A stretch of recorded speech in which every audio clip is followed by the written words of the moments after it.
Amerik, prajurit, komando, otot kawat, tunggal besi, mata tajam, mental baja, semua. Kau ingin jadi marinir. Bagi apa padaku hancur lebur. Fakta pasukan militer mengerikan Indonesia. Tentara Indonesia selalu saja dapat membanggakan negeri ini serta selalu disegani oleh negara-negara lain.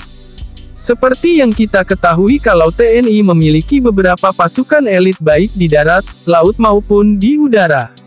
Bila pasukan elit di darat yang dikenal sebagai Kopassus, di udara dikenal sebagai Pashas, sementara di laut disebut pasukan elit Detasemen Jalamangkara, Denjaka.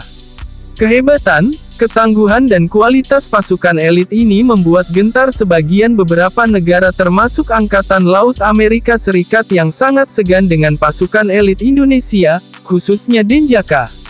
Berikut beberapa fakta pasukan militer mengerikan Indonesia Denjaka TNI AL.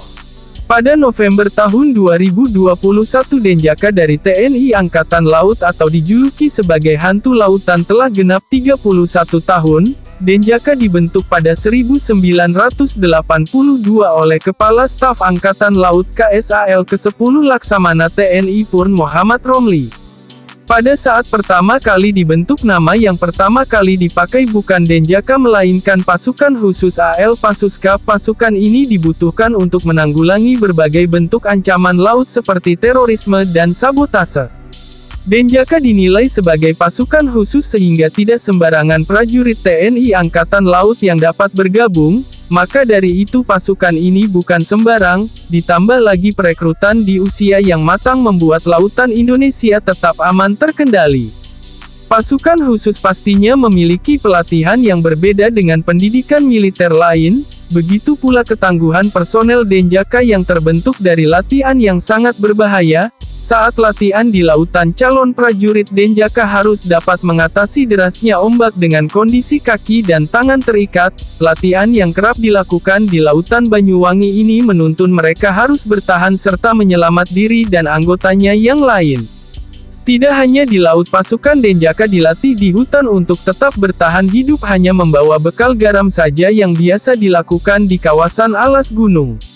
Selama bertahan hidup berhari-hari mereka terpaksa menyantap binatang buas seperti ular. Walaupun dikenal sebagai pasukan khusus Angkatan Laut, para prajurit Denjaka juga harus melakukan latihan di udara, bahkan pelatihannya juga bukan hanya dilakukan pada siang atau sore hari, para prajurit Denjaka harus melakukan terjun bebas pada malam hari.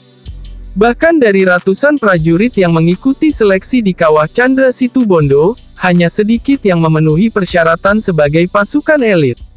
Tugas Denjaka pada saat penyusupan tugas operasi, membuat mereka harus dibekali kemampuan IQ yang tinggi. Pada saat proses pendidikan pun prajurit hanya diberikan teori di kelas sebanyak 20%, sebagiannya lagi mereka akan mendapatkan pelatihan secara langsung di hutan, hamparan laut dan ketinggian udara.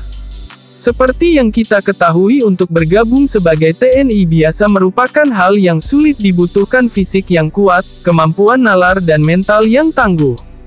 Berbeda lagi bila anggota TNI tersebut merupakan pasukan elit Denjaka, karena kekuatan satu personel Denjaka sama dengan 120 TNI biasa.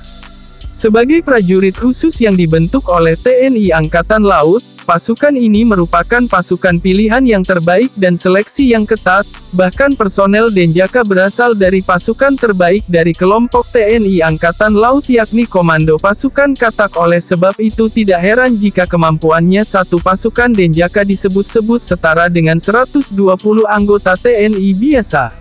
Indonesia memiliki dua prajurit yang disegani dunia yaitu Kopassus dan Denjaka. Sejak terbentuknya pasukan anti-teror dari TNI Angkatan Laut ini telah banyak terlibat pada tugas khusus anti-teror seperti di perairan Indonesia maupun perairan mancanegara.